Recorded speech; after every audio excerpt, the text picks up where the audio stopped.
अच्छा अरशद साहब, मुझे ये बताएं डिजिटल मार्केटिंग आखिर है क्या और आजकल इसका क्यों इतना चर्चा हमें देखने को मिलता है। आप ऐसे समझें कि हम लोकली मार्केटिंग करते थे शॉप टू शॉप, बट ये ऑनलाइन की एक मार्केटिंग है। जितने भी सोशल मीडिया ऐप्स हैं उन सबको यूज़ करके इसको इस्तेमाल कर सकते हैं। और इसकी हाइप आज से नहीं है, हाइप बहुत पुरानी है। बेसिकली हमारे पास बहुत लेट पहुंची ये चीज़ें। डेफिनेटली पाकिस्तान के अंदर जो हालात हैं, हमारे पास वैसे ही चीज़ें बहुत लेट पहुंचती हैं आगे। तो हाइप इसकी बहुत पुरानी है, मार्केट ये बहुत बड़ी है। और डिजिटल मार्केटिंग के अंदर बहुत सारी फील्ड्स हैं, जैसे कि हम उसको ग्राफिक डिज़ाइनिंग कह सकते हैं, वीडियो एडिटिंग कह सकते हैं, सोशल मीडिया मार्केटिंग कह सकते हैं, गूगल एड्स का नाम दे सकते हैं, और साथ में एसईओ का नाम दे सकते हैं। तो ये सारी उसी उसी का पार्ट है, जिसमें ये सारे जो है वो डिजिटल मार्केटिंग के अंदर ही आते हैं। तो बेसिकली वो एक लेन देन के प्लेटफॉर्म्स हैं, चाहे हम जो मर्जी ले लें। उसमें सिर्फ गूगल नहीं है, उसमें तमाम प्लेटफॉर्म और उन सब की जो है वो अपनी एक ट्रैफिक है, वो बिलियंस के अंदर है। एवरीडे जितने भी सोशल मीडिया के प्लेटफॉर्म है, थोड़ी सी ऊपर नीचे हो सकती है, लेकिन तमाम की ट्रैफिक जो है वो बिलियंस में है। ऐसा नहीं है कि किसी की कम है तो किसी की ज़्यादा है। चाहे हम फेसबुक को ले लें, चाहे इंस्टा को ले लें, चाहे गूगल को ले लें, बट अगर किसी भी प्लेटफॉर्म को पकड़ लें, लिंक्डइन को पकड़ लें। लिंक्डइन स्पेशली इस हिसाब से डिज़ाइन किया गया है कि जितने भी प्रोफेशनल्स हैं वो अपनी सर्विसेज वहाँ पे आके सेल कर सकें, और जितने बिजनेसमैन हैं वो अपनी लोगों को हायर कर सकें या अपना बिजनेस उनको दे सकें। तो बेसिकली वो एक लेन, जितने भी प्लेटफॉर्म्स हैं वो सारे लेन देन के हैं। कोई कुछ दे रहा है, कोई कुछ ले रहा है, लेकिन डेफिनेटली जो ऑनर्स हैं उनको इसका बेनिफिट है। यानी जो हमने सुना था कि एआई इंसानों की जॉब खा जाएगा, तो उसने राइटर्स की जॉब और एसईओ वालों की जॉब तो खा ली। तो फिर अगर कोई मार्केट में आना चाह रहा है तो वो एसईओ सीख ले या राइटिंग, कंटेंट राइटिंग सीख ले, वो तो उसकी तो जॉब ऑलरेडी एआई रिप्लेस कर चुकी है। अस्सलाम वालेकुम दोस्तों, वेलकम टू पॉडकास्टोलॉजी। मैं हूं आपका होस्ट उसामा गफूर, और आज स्किल शॉट के इस एपिसोड में हम बात करने वाले हैं एक ऐसे स्किल के बारे में जो डिजिटल दुनिया में एक करेंसी बन चुकी है, यानी डिजिटल मार्केटिंग। और आज हमारे साथ मौजूद हैं डिजिटल मार्केटिंग के एक्सपर्ट अरशद रबाना। अस्सलाम वालेकुम रबाना साहब, कैसे हैं आप? वालेकुम अस्सलाम समा भाई, अल्हम्दुलिल्लाह। आप सुनाएं कैसे हैं? Welcome to Podcastology. बहुत शुक्रिया सर। सबसे पहले आप बताएं कि आपको पॉडकास्टोलॉजी में ज्वाइन करके कैसा फील हो रहा है? अल्हम्दुलिल्लाह बहुत अच्छा, एनवायरनमेंट बहुत बेहतरीन है। Thank you. And thank you so much for organising this. जज़ाकल्लाह। अच्छा अरशद साहब, मुझे ये बताएं डिजिटल मार्केटिंग आखिर है क्या और आजकल इसका क्यों इतना चर्चा हमें देखने को मिलता है? डिजिटल मार्केटिंग एक मार्केटिंग की ही एक फॉर्म है, इसको हम एडवांस फॉर्म कह सकते हैं। जो कि आप ऐसे समझें कि हम लोकली मार्केटिंग करते थे शॉप टू शॉप, बट ये ऑनलाइन की एक मार्केटिंग है। जितने भी सोशल मीडिया ऐप्स हैं उन सबको यूज़ करके इसको इस्तेमाल कर सकते हैं। और इसकी हाइप आज से नहीं है, हाइप बहुत पुरानी है। बेसिकली हमारे पास बहुत लेट पहुंची ये चीज़ें। डेफिनेटली पाकिस्तान के अंदर जो हालात हैं, हमारे पास वैसे ही चीज़ें बहुत लेट पहुंचती हैं आगे। तो हाइप इसकी बहुत पुरानी है, मार्केट ये बहुत बड़ी है। और डिजिटल मार्केटिंग के अंदर बहुत सारी फील्ड्स हैं, जैसे कि हम उसको ग्राफिक डिज़ाइनिंग कह सकते हैं, वीडियो एडिटिंग कह सकते हैं, सोशल मीडिया मार्केटिंग कह सकते हैं, गूगल एड्स का नाम दे सकते हैं, और साथ में एसईओ का नाम दे सकते हैं। तो ये सारी उसी उसी का पार्ट है, जिसमें ये सारे जो है वो डिजिटल मार्केटिंग के अंदर ही आते हैं। इसकी हाइप बहुत पुरानी है, लेकिन हमारे पास अनफॉर्चुनेटली मसला ये है कि हमारे पास चीज़ें जो है वो लेट पहुंची हैं। क्या ये गूगल एड्स पर ही मुनहसिर है, जैसा कि भी आपने जिक्र किया एसईओ वगैरह? आजकल फेसबुक एड्स और लिंक्डइन एड्स, स्नैपचैट एड्स, इनके बारे में बड़ा चर्चा सुनने को मिल रहा है।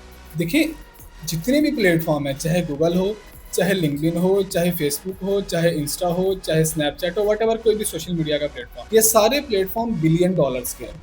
हंड्रेड ऑफ बिलियन डॉलर्स इनकी सालाना इनकम है। इन सब की एक अपनी वर्थ है, जो कि अपनी जगह पे है। सोशल मीडिया का अपना एक क्राइटेरिया, जिसमें हम डेफिनेटली, अगर हम इसकी बात करें तो हम सिर्फ फेसबुक को जानते हैं, या हम फेसबुक को समझते हैं, या हमने फेसबुक को यूज़ किया just for scrolling, just for liking and just for uploading our pics. लेकिन वो इस काम के लिए नहीं है। बेसिकली जितना भी सोशल मीडिया का प्लेटफॉर्म तैयार किए गए हैं, चाहे वो लिंक्डइन हो, फेसबुक हो, इंस्टा हो, वट एवर कोई भी हो, तो उसको एक पर्पज़ के लिए बनाया गया था। पर्पज़ क्या था? लेन देन। पर्पज़ क्या था? बेचना और हासिल करना। तो जो उनके ऑनर्स हैं, डेफिनेटली वो अपनी प्लेटफॉर्म यूज़ करवाते हैं लोगों को। कुछ पब्लिशर्स वहाँ पे आते हैं जो पब्लिश करते हैं, और डेफिनेटली यूज़र्स वहाँ पे काफ़ी ज़्यादा आते हैं, और वो यूज़र उसको यूज़ करते हैं। तो बेसिकली वो एक लेन देन के प्लेटफॉर्म्स हैं, चाहे हम जो मर्जी ले लें। उसमें सिर्फ गूगल नहीं है, उसमें तमाम प्लेटफॉर्म और उन सब की जो है वो अपनी एक ट्रैफिक है, वो बिलियंस के अंदर है। एवरीडे जितने भी सोशल मीडिया के प्लेटफॉर्म है, थोड़ी सी ऊपर नीचे हो सकती है, लेकिन तमाम की ट्रैफिक जो है वो बिलियंस में है। ऐसा नहीं है कि किसी की कम है तो किसी की ज़्यादा है। चाहे हम फेसबुक को ले लें, चाहे इंस्टा को ले लें, चाहे गूगल को ले लें, बट अगर किसी भी प्लेटफॉर्म को पकड़ लें, लिंक्डइन को पकड़ लें। लिंक्डइन स्पेशली इस हिसाब से डिज़ाइन किया गया है कि जितने भी प्रोफेशनल्स हैं वो अपनी सर्विसेज वहाँ पे आके सेल कर सकें, और जितने बिजनेसमैन हैं वो अपनी लोगों को हायर कर सकें या अपना बिजनेस उनको दे सकें। तो बेसिकली वो एक लेन, जितने भी प्लेटफॉर्म्स हैं वो सारे लेन देन के हैं। कोई कुछ दे रहा है, कोई कुछ ले रहा है, लेकिन डेफिनेटली जो ऑनर्स हैं उनको इसका बेनिफिट है। आजकल मैंने इस चीज़ को बड़ा ऑब्जर्व किया है, आपको जगह-जगह इस तरह के कोर्सेज़ देखने को मिलते हैं, इस तरह के चूरन देखने को मिलते हैं कि रातों-रात पैसा कमाएँ, अमीर बने, डिजिटल मार्केटिंग सीखें। क्या ये वाक़ई ही सिखा रहे होते हैं या सिर्फ़ एक पब्लिसिटी स्टंट है? नहीं, नहीं। देखिए, बात पता है क्या है? बात ये है कि जो इंसान खुद सेल्फ लर्नर है ना, वही आगे जाके कामयाब होता है। किसी के सिखाने से आप कामयाब नहीं होते। हाँ, सीखना भी ज़रूरी है, ऐसा नहीं है कि नहीं है। मैं नहीं कहता कि आप लोग ऑनलाइन कोर्सेज़ की तरफ जाएँ। मैं नहीं कहता कि हाँ, डेफ़िनेटली एक ट्यूटर है जो बहुत अच्छा है, जिसका एक मतलब वास्ट एक्सपीरियंस है, जिसने कम से कम सोशल मीडिया के अंदर, एसईओ के अंदर या व्हाटएवर कोई भी फ़ील्ड है, तो उसके अंदर उसने कोई ऑलमोस्ट कोई 5 टू 10 इयर्स उसके अंदर सर्व किया है। लोगों को उसने काम करके दिया है। तो उसके पास एक वास्ट एक्सपीरियंस है, उसको पता है कि उसने जो है ना फिर काम करना कैसे है, तो वो अच्छा सिखा सकता है। लेकिन फिर भी मैं रेकमेंड ये करूँगा कि आपको एक प्लेटफ़ॉर्म पे जाना चाहिए, एक इदारे के अंदर जाना चाहिए, वहाँ पे जाके कोर्स करना चाहिए। कोर्स करने के बाद उन्हीं से इंटर्नशिप करें और वो इदारा वो हो जो कि खुद सुबह के टाइम या दिन के टाइम व्हाटएवर कोई भी टाइम है, तो वो एक प्रॉपर टीम मैनेज कर रहे हो। वो प्रॉपर सोशल मीडिया का काम कर रहे हो, गूगल एड्स का काम कर रहे हो, एसईओ का काम कर रहे हो, व्हाटएवर कोई भी फील्ड है, वो उसका काम कर रहे हो। एक ऐसे ही बंदे के पास ना जाएँ जिसको खुद का जिसने 6 महीने काम किया है, जिसने 1 साल काम किया, वो उठ जाएगा चूरन बेचने बैठ जाएगा कि मैं भाई ये कोर्स करवा रहा हूँ, ये करवा रहा हूँ, इतने पैसों में करवा रहा हूँ, तो डेफ़िनेटली उसको कोई बेनिफिट नहीं होगा। बट बात वहीं पे आके रुकती है कि आपने एक सवाल पूछा है कि क्या हम रातों-रात अमीर हो सकते हैं? तो ऐसा बिल्कुल भी नहीं है। रातों-रात किसी भी फील्ड के अंदर अमीर नहीं हुआ जा सकता। वो 2 नंबर तरीके से तो हो जाते हैं, लेकिन डेफ़िनेटली वो यकदम चलने वाली बात है, फिर नीचे गिरने वाली बात है। तो आपको हमेशा स्लो एंड स्टडी वर्क करना है, आपको चीज़ों को सीखना है। अगर फ़र्ज़ करें हम सिर्फ गूगल को पकड़ लें, तो गूगल के ऊपर तो 3 स्किल्स हैं। First one SEO, search engine optimization, second one content writing जो कि मोस्ट इंपॉर्टेंट है and third one Google ads. अगर आपने इन तीनों को सीखना है तो आपको सालों लगेंगे। कम से कम भी मैं ये कहता हूँ, मेरी रिकमेंडेशन है कि 2 से 3 साल तो लाज़मी लगाएँ कि आपको उस फ़ील्ड का अगर एसईओ की हम बात करें तो आपको पता हो गूगल का एल्गोरिदम कैसे काम करता है। गूगल का क्या क्राइटेरिया है, ठीक है? अगर कंटेंट राइटिंग की बात करें तो वो भी बहुत बड़ी वास्ट फील्ड है, तो हमें उसको भी उसी हिसाब से ही सीखना है कि कंटेंट बेसिकली अगर गूगल के ऊपर हम कोई कंटेंट अपलोड कर रहे हैं तो उसका मकसद क्या है और गूगल हमें क्यों रैंकिंग देगा, तो हमें वो कंटेंट उसी हिसाब से अपलोड करना है। अगर वो हमें पता होगा तो तभी हम कर पाएंगे, तो उसके लिए डेफिनेटली हमें टाइम लगता है, हमें सीखने पे वर्क लगता है। और गूगल एड्स है तो उसका भी यही क्राइटेरिया, बाकी जितने भी सोशल मीडिया प्लेटफॉर्म है सबकी यही क्राइटेरिया। अच्छा तो अर्शद साहब, सबसे पावरफुल डिजिटल मार्केटिंग का कौन-सा ऐसा सोर्स है या कौन-सा ऐसा टूल है? हम इनको प्लेटफॉर्म का नाम देंगे, टूल्स का नाम नहीं देंगे। सोशल मीडिया को हम थोड़ा सा डिफरेंट कर लेते हैं और उसके अलावा गूगल को थोड़ा सा डिफरेंट कर लेते हैं। इन दोनों को अलग अलग रखते हैं। गूगल का एक अपना क्राइटेरिया है, उसकी एक अपनी तरतीब है। हमें गूगल से सब कुछ मिल सकता है, हमें दुनिया का कुछ भी कोई भी आंसर चाहिए हम गूगल से फाइंड कर सकते हैं due to their search platform. But जितने भी सोशल मीडिया प्लेटफॉर्म्स हैं वहाँ पे हमने हमारे पास एक ही चीज़ है कि या तो हमने ऐड रन करने हैं या हमने कोई ऐड देख के जाना है किसी के पास, ठीक है? लेकिन गूगल के ऊपर ऐसा नहीं है। गूगल के ऊपर फर्ज करें कि आपको कोई भी अभी क्यूरी हो रही है, आपको कोई भी चाहिए, कोई भी आपको आंसर चाहिए, तो आप गूगल पे जाके सर्च कर सकते हैं। तो उसका एक अपनी वर्थ है, सोशल मीडिया की एक अपनी वर्थ है। बट डेफिनेटली जितने भी प्लेटफॉर्म्स हैं तमाम बेनिफिशियल हैं, जितने भी मतलब हैं पब्लिशर्स के लिए भी, यूजर्स के लिए भी, हर एक का अपना एक क्राइटेरिया, अपनी एक। कुछ क्लाइंट्स जो हैं वो डिजिटल मार्केटिंग के अंदर आके या डिजिटल मार्केटिंग की सर्विस लेने के लिए क्या उनका जो क्यूरी होती है वो ये होती है कि बजट कम और रिजल्ट ज़्यादा, तो आप ऐसे क्लाइंट्स को कैसे डील करते हैं? फिर देखिए, मैं आपको कल की एक मिसाल देता हूँ। मेरे पास एक क्लाइंट आया श्रीलंका का। अब उसने क्या कहा, उसने एक गूगल के सब डोमेन के ऊपर अपनी वेबसाइट रेडी की हुई और मुझे कहा कि आपने ऐड रन करने, मुझे पर डे की 100 लीड्स चाहिए। I have $50 budget per day for Facebook ad just, और मुझे जो है वो 100 टू 150 लीड्स चाहिए। अब ये बहुत ज़्यादा लीड्स हैं, पेमेंट भी कम थी और वेबसाइट उसकी ना होने के बराबर थी। तो मैंने बजाय उनको वो क्लाइंट पकड़ने के, मैंने क्लाइंट से पहले ये बात क्लियर की कि भाई आपको जो है ये चीज़ करना बहुत ज़रूरी है, वो है आपकी proper company name and a proper website. अगर वो होगी तो फिर हम स्टेप बाय स्टेप ग्रेजुअली चीज़ों को अपडेट कर सकते हैं। अगर हम सोशल मीडिया की बात करें तो एक क्लाइंट कहता है कि मेरा इतना बजट है, मुझे इतना रिजल्ट चाहिए, तो हम उसका ये क्राइटेरिया निकालते हैं। फर्स्ट करें क्लाइंट का बजट है पर डे का 1000 रुपया, ये पर डे का 1500 रुपया, तो हम क्लाइंट को कहते हैं कि भाई आपको जो है हम पहले 10 से 15 दिन के अंदर कुछ ना कुछ रिजल्ट्स ला के देते हैं, आपकी चीज़ें कुछ ना कुछ सेटल डाउन करते हैं और फिर स्टेप बाय स्टेप हम ग्रेजुअली जो उसकी पेमेंट है उसको इंक्रीज़ करते हैं, उसके बजट को इंक्रीज़ करते हैं। क्योंकि देखिए अगर सोशल मीडिया है तो हमें वहाँ पे बजट लगाना है तो वो हमें रिजल्ट देगा, क्योंकि हमारे कुछ कॉम्पिटिटर्स भी हैं जो कि पहले से ऐड रन कर रहे हैं, हमें उनको कम्पिटिट भी करना है। गूगल एड्स की बात करें तो वहाँ पे ऑप्शन है पूरी, तो ऑक्शन तो तभी हम कामयाब कर पाएंगे जब हमारा एक हेल्दी बजट होगा और अच्छा कंटेंट होगा, ठीक है। बट बात वहीं पे आकर रुकती है कि अगर एक क्लाइंट है, उसका एक मिनिमम भी बजट है, तो हम क्लाइंट को ये कहते हैं कि आपको स्टेप बाय स्टेप इंक्रीज करके देंगे चीज़ें। ऐसा नहीं है कि हम आज ही आपको इतना करके देंगे, क्योंकि वो डेफिनेटली क्लाइंट के साथ 2 नंबरी क्लाइंट की एक्सपेक्टेशन बन जाती है, और फिर जब हम नहीं कर पाते तो डेफिनेटली वो चीज़ें हमारी खराब होती हैं। तो हमेशा स्टेप बाय स्टेप चीज़ों को लेकर चलें, आहिस्ता आहिस्ता लेके चलें, उनको समझाएं, उनको पहले सारा बताएं। मेरी हमेशा से ये आदत रही है कि मेरे पास कोई भी क्लाइंट आया तो मैं क्लाइंट के साथ प्रॉपर मीटिंग करता हूँ। आधा घंटा लगे मुझे, घंटा लगे, 1.5 घंटा लगे, मैं क्लाइंट को ईच एंड एवरीथिंग समझाता हूँ। क्लाइंट को समझ होगी तो वो तभी आपसे ज़्यादा वो आपको तंग नहीं करेगा। अगर क्लाइंट को समझ नहीं है तो फिर वो आपको तंग करेगा, डेफिनेटली ना आप काम कर पाएंगे ना उसका काम कर पाएंगे।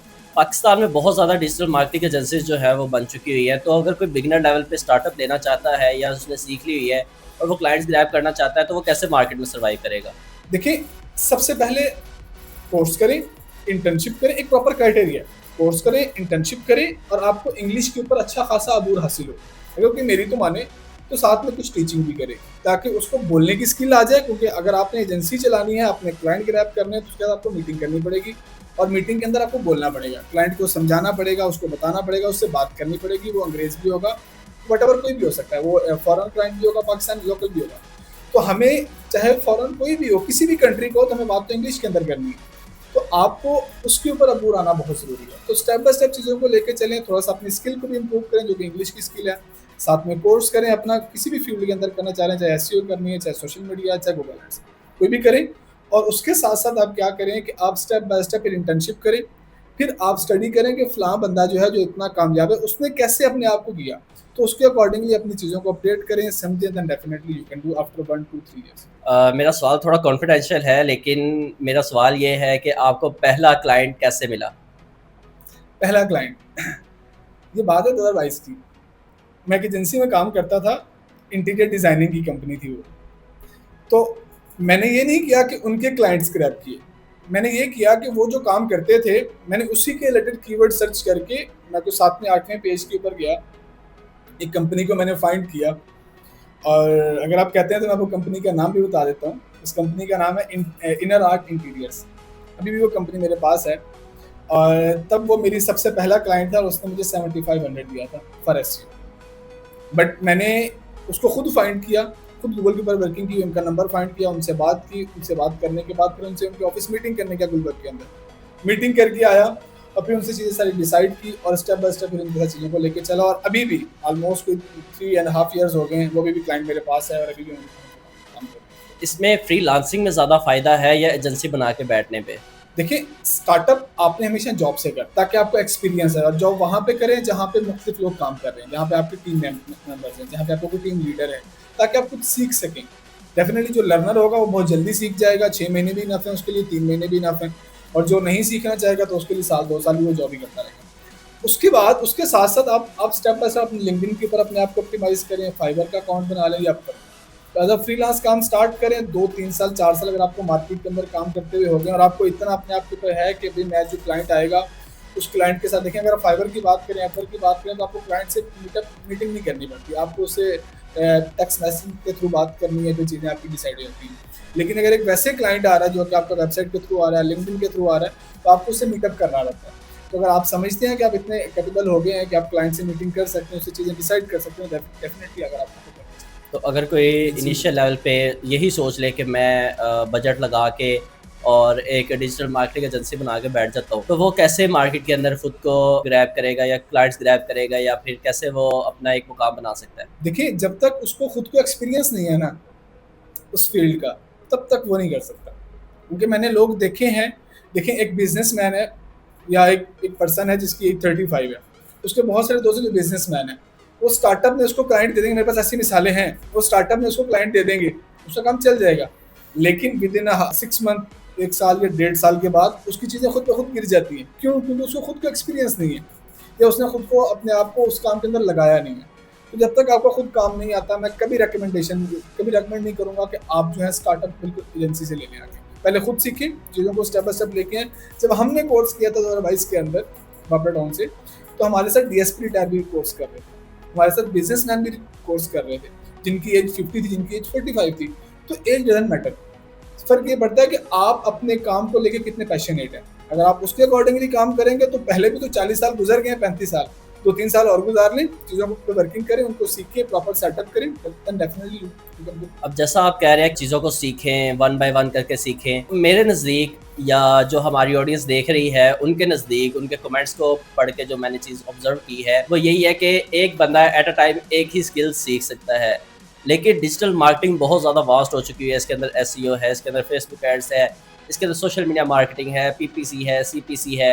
इसके अलावा आपका गूगल एड्स आ जाते हैं। सोशल मीडिया के ऊपर अगर चले जाए तो मेटा एड्स है, लिंक्डइन एड्स हैं, स्नैपचैट एड्स हैं। क्या चीज़ यूज़र सीखे कि जिसका उसको आगे फ़ायदा हो और अर्निंग भी हो? यार देखें, अगर आप डिजिटल मार्केटिंग के अंदर आना चाहते हैं तो मेरा जो सबसे बेहतरीन मशवरा है वो ये है कि आप कंटेंट राइटिंग, जो कि एसईओ का ही पार्ट है, आप उससे स्टार्ट करें। अगर आप एसईओ स्टार्ट करेंगे, वो थोड़ा बोरिंग काम ज़रूर है, वो थोड़ा लेंथी ज़रूर है। डेफिनेटली एक वेबसाइट आपके पास आई है तो वो कम से कम भी 3 मंथ लेती है रैंक होने में, ठीक है? उससे पहले वो रैंक नहीं होती है। एक वेबसाइट इसके ऊपर पहले से काम हो रहा है तो पहले से काम हो रहा है तो वो स्टेप बाय स्टेप हो सकती है, लेकिन एक न्यूली वेबसाइट 3 मंथ लेती है, वो उससे पहले रैंक नहीं होती है। तो मेरा मशवरा है कि आप एसईओ और कंटेंट राइटिंग से स्टार्ट करें, step by step Google ads सीखें, सोशल मीडिया मार्केटिंग सीखें, फिर देन डेफिनेटली चीज़ों का अपग्रेड होगा। अर्शद साहब सच सच बताइएगा, अर्निंग ज़्यादा है या टेंशन ज़्यादा है? देखिए, अगर आपने बिजनेस करना है तो फिर टेंशन, अर्निंग तो अर्निंग है, अर्निंग के साथ टेंशन भी है। ऐसा नहीं है कि आप बिजनेसमैन हो और आपके पास पैसा आ रहा हो और टेंशन ना हो। लेकिन ये बात नहीं है कि पैसा नहीं है। अगर सिर्फ हम एसईओ की बात करें तो वो $200 बिलियन की इंडस्ट्री है पर ईयर की, और इसमें गूगल को कुछ नहीं देना हमने। इसमें जो लोग आपस में लेन देन करते हैं ये सिर्फ वो वाला पैसा है, क्लाइंट का, और जो मतलब काम कर रहा होता है। तो अर्निंग तो इसके अंदर बहुत ज़्यादा है। बात यह है कि आप कितने कैपेबल हैं, आपकी स्किल कितनी अच्छी है, उस पर डिपेंड करता है। अब ये चीज़ बहुत ज़्यादा ऑब्जर्व की जाती है कि डिजिटल मार्केटिंग के जो टूल्स हैं उनको परचेज़ करना पड़ता है, देन आप डिजिटल मार्केटिंग कर सकते हैं। तो अगर कोई बिगिनर लेवल पर है और उसके पास इन्वेस्टमेंट नहीं है या उसके पास इतने पैसे नहीं है तो वो क्या करे? लोगों ने टूल्स का काम बहुत आसान कर दिया हुआ है। बहुत सारी ऐसी कंपनीज़ हैं, बहुत सारे ऐसे लोग हैं जो कि आपको सस्ते पैसों के साथ टूल्स देते हैं। अगर हम एसईओ की बात करें तो सैमरिश मिल जाता है, वहाँ से हमें कंटेंट राइटिंग के लिए वर्ड एआई मिल जाता है, बहुत सारे टूल्स मिल जाते हैं। आप किसी भी कंपनी के पास जाएँ तो उनके पास एक प्रॉपर पैकेज होता है, और एक बिगिनर पैकेज स्टार्ट होता है 1200-1500 रुपए से, एंड इट्स इनफ कि हम 1 महीने के अंदर उसको पे कर सकते हैं। ये कोई बिग अमाउंट नहीं है। हमें ये ऐसा नहीं करना कि हमने एक-एक टूल वन बाय वन उसको मतलब बाय करना है, हमें ऐसा बिल्कुल भी नहीं करना। हमें किसी भी कंपनी के पास जाएँ जो टूल्स प्रोवाइड करते हैं, और अब तो बहुत सारी कंपनीज़ टूल्स प्रोवाइड करती हैं, और सबके अपना एक क्राइटेरिया है, और सब में कुछ ना कुछ सेल्स भी लगाई होती है। डिपेंड करता है कितनी अच्छी कंपनी है, लेकिन डेफिनेटली सब ने सेल्स लगाई होती है। तो हम उसको इस्तेमाल करके हम थोड़े से पैसों से टूल पे तो डिजिटल मार्केटिंग का चैट जीपीटी के आने से तब्दीलियाँ आई। चैट जीपीटी तो रेवोल्यूशन लेके आया, उसने काम बहुत आसान कर दिया।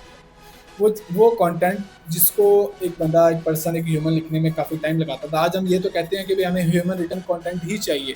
बट मैं एज अ एसईओ एक्सपर्ट ये बात कह सकता हूँ कि मैंने बहुत सारी वेबसाइट्स के लिए कंटेंट चैट जीपीटी से ही लिखवाया है, लेकिन चैट और प्रॉपर थ्रू फुल वेबसाइट का कंटेंट मैंने उससे लिखवाया है। लेकिन डिपेंड ये करता है कि आप चैट जीपीटी को समझा कितना रहे हैं। अगर आपने चैट जीपीटी से सिंपल क्वेश्चन किया तो आपको सिंपल आंसर देगा। आप जितना उस पर इन डेप्थ जाएंगे, जितना आप उसके साथ उसको लगाएंगे, उसको चीज़ें समझाएंगे, इतना वो आपको अच्छा कंटेंट निकाल कर देगा। तो डेफिनेटली मैंने इतना अच्छा कंटेंट भी निकाला है कि मेरी वही वेबसाइट, वही article within a week, within a 10 days, within 15 days वो रैंक हुआ। यानी जो हमने सुना था कि एआई इंसानों की जॉब खा जाएगा तो उसने राइटर्स की जॉब और एसईओ वालों की जॉब तो खा ली। तो फिर अगर कोई मार्केट में आना चाह रहा है तो वो एसईओ सीख ले या राइटिंग, कंटेंट राइटिंग सीख ले, वो तो उसकी तो जॉब ऑलरेडी एआई रिप्लेस कर चुकी है। नो, बिल्कुल भी नहीं है, ऐसा बिल्कुल भी नहीं है। एसईओ और एआई, ये एक पर्सन और एआई दोनों सेम है, दोनों को इकट्ठे काम करना है। एआई अकेला काम नहीं कर सकता, एआई को भी चलाने के लिए इंसान ही चाहिए, लेकिन डिपेंड करता है कि वो बंदा कितना कैपेबल है। अगर आप कंटेंट खुद अपने हाथ से लिखते थे तो अब आपके लिए आसान हो गया कि आप अपने आइडियाज़ को चैट जीपीटी के आइडियाज़ के साथ मिलाएं तो एक आप अच्छा कंटेंट राइट कर सकते हैं। देखिए, कंटेंट अच्छा है क्या? कंटेंट अच्छा ये है, गूगल ये कहता है कि भाई मेरा एक यूज़र भी आ रहा है ना, तो एक वेबसाइट से होकर वो वापस ना जाए। मीन्स कि अगर वो वेबसाइट उसकी फील्ड के रेलिवेंट नहीं है, एक उसने क्यूरी सर्च की है और सामने एक वेबसाइट रैंक है जो कि उसकी फील्ड के रेलिवेंट नहीं है, तो वो कहता है कि वो वहाँ से होकर वापस ना जाए, मुझे वो पसंद नहीं है। अगर वो जाएगा तो मैं उसको डी रैंक करूँगा। तो आप कंटेंट इतना अच्छा लिखें जो गूगल के यूज़र की प्रॉब्लम को सॉल्व करे, जो उसकी क्यूरी को सॉल्व करेगा, वो कंटेंट डेफिनेटली रैंक होगा और वो रैंक रहेगा। जो उसकी क्यूरी को सॉल्व नहीं करता वो डेफिनेटली रैंक नहीं। लेकिन अब तो जो है वो ट्रैफिक सिर्फ गूगल से नहीं आ रही है, अब ट्रैफिक तमाम एआई टूल से भी आती है, जिसमें जेमिनी भी है, जिसमें चैट जीपीटी है, जिसमें सारे। हमारे जो ऑडियंस देख रही है या जो हमारे स्टूडेंट्स देख रहे हैं, इनको आप क्या ऐसा गोल्डन मैसेज देना चाहेंगे डिजिटल मार्केटिंग के हवाले से, या वो मोटिवेशन देना चाहेंगे कि वो डिजिटल मार्केटिंग ज्वाइन करें? नहीं देखिए, मैं तो ये लाजमी कहूँगा कि सारे लोग हैं, जो एक स्टूडेंट बंदा है जो जिसने यूनिवर्सिटी स्टार्ट की है, वो डेफिनेटली आए। और अगर उसकी कंटेंट राइटिंग के अंदर कुछ एबिलिटीज़ हैं और वो समझता है कि वो कंटेंट राइटिंग कर सकता है, और वो समझता है कि वो लैपटॉप के सामने 6-8 घंटे बैठ सकता है रोज़ाना की बुनियाद पर, वो एसईओ से स्टार्ट करे। अगर एक बंदा नहीं बैठ सकता तो वो डायरेक्टली एड्स पे चला जाए, इसमें सोशल मीडिया है, जिसमें गूगल एड्स है, ताकि वो उन चीज़ों को सीखे। और एक बात मैं लाजमी कहूँगा कि आप स्टेप बाय स्टेप चीज़ों को सीखें। ऐसा बिल्कुल भी नहीं है कि आप आज शुरू करें और हफ्ते के बाद 10 दिन के बाद आप इतना कमा लेंगे। नो, ये बिल्कुल भी नहीं है। आपको हमेशा साल 2 साल 3 साल का देखिए, यूनिवर्सिटी स्टार्ट हो रही है, लोग यूनिवर्सिटी पढ़ के सोच रहे होते हैं कि वो क्या जॉब करें, ठीक है, लेकिन अगर वही लोग यूनिवर्सिटी स्टार्ट होते साथ ही काम स्टार्ट कर लें, तो यूनिवर्सिटी के 4 सालों के अंदर वो अपने आप को इतना ग्रूम कर चुके होंगे कि वो कहाँ से कहाँ पहुँचे। आज हमने सीखा कि डिजिटल मार्केटिंग सिर्फ एक स्किल नहीं है, ये सिर्फ एक प्रोफेशन की हद तक नहीं है, ये एक आर्ट बन चुका है, और जिसके अंदर ये इस चीज़ का एक पैशन होगा, वही डिजिटल मार्केटिंग के अंदर आके बेताज बादशाह बन सकता है। तो आप भी आज से ही सीखना शुरू करें, और जो कोर्सेज़ बेच रहे हैं, चूरन बेच रहे हैं, उन्हें उनसे परचेज़ करें, और एक अच्छे प्लेटफ़ॉर्म से या किसी अच्छे इंस्टीट्यूट से इनिशियली कोर्स करें, इंटर्नशिप करें, और देन अपना जो है जॉब का करियर स्टार्ट करें। एक्सपीरियंस लेने के बाद आप क्लाइंट्स ग्रैब करें और क्लाइंट्स का काम कर सकते हैं। और अगर आप हमारे साथ स्किल शॉट में ज्वाइन होना चाहते हैं या हमारे साथ पॉडकास्टोलॉजी का पार्ट बनना चाहते हैं, तो नीचे दिए गए वेबसाइट के लिंक पर क्लिक करें और फॉर्म फिल करें। हम आपको शॉर्ट लिस्ट करेंगे और आप भी बन सकते हैं हमारे साथ पॉडकास्टोलॉजी का हिस्सा। अरशद साहब, बहुत बहुत शुक्रिया आपका। Thank you so much. Thank you so much. अल्लाह हाफिज़।